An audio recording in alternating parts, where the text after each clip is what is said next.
হেলমেটহীন bike আরোহীদের জন্য নির্দেশিকা জারি হয়েছে আগেই। এবার চতুর্থী থেকেই শহরের রাজপথে মালবাহী গাড়ি চলাচল নিষিদ্ধ করল লালবাজার। তৃতীয়া থেকেই পুজো দেখার জন্য রাস্তায় মানুষের ভিড়। চতুর্থী থেকেই যানজটে নাভিশ্বাস শহরবাসীর।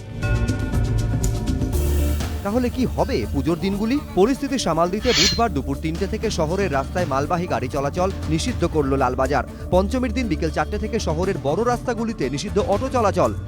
লালবাজার থেকে জানানো হয়েছে, পুজোর সময় কোনোভাবেই রেয়াত করা হবে না হেলমেটহীন মোটর বাইক আরোহীদের। বাইকে দুজনের বেশি লোক নিয়ে দাপিয়ে বেড়ানো যাবে না রাস্তায়। নিয়ম ভাঙলে বাজেয়াপ্ত করা হবে গাড়ি, শাস্তি হবে নিয়ম ভঙ্গকারীর। লালবাজার আরও জানিয়েছে, পুজোর দিনগুলিতে ট্রাফিক ব্যবস্থা সামলাতে ডেপুটি কমিশনার পদমর্যাদার অফিসারদের নেতৃত্বে ট্রাফিকের 18 জন অ্যাসিস্ট্যান্ট কমিশনার, 81 জন ইন্সপেক্টর, 700 জন সার্জেন্ট এবং 4500 ট্রাফিক পুলিশ রাস্তায় থাকবেন রাত দিন। পাশাপাশি ভিড় সামলাবেন এনসিসির 1000, স্বেচ্ছাসেবী সংস্থার 400 স্বেচ্ছাসেবক এবং 500 অস্থায়ী হোমগার্ড।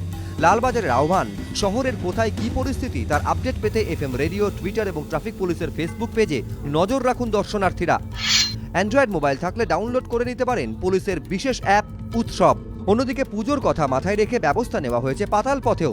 মেট্রো রেলের সিনিয়র জনসংযোগ আধিকারিক ইন্দ্রাণী বন্দ্যোপাধ্যায় জানিয়েছেন, পঞ্চমী ও ষষ্ঠীর দিন মেট্রো চলবে সকাল 7টা15 থেকে রাত 10টা10 পর্যন্ত।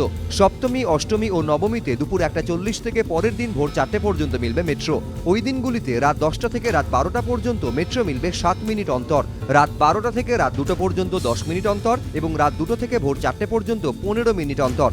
দশমীর দিন মেট্রো চলবে দুপুর 1টা40 থেকে রাত 10টা10 পর্যন্ত। ময়ূখ ঠাকুর চক্রবর্তী ও সুদীপ্ত আচার্য, এবিপি আনন্দ, কলকাতা।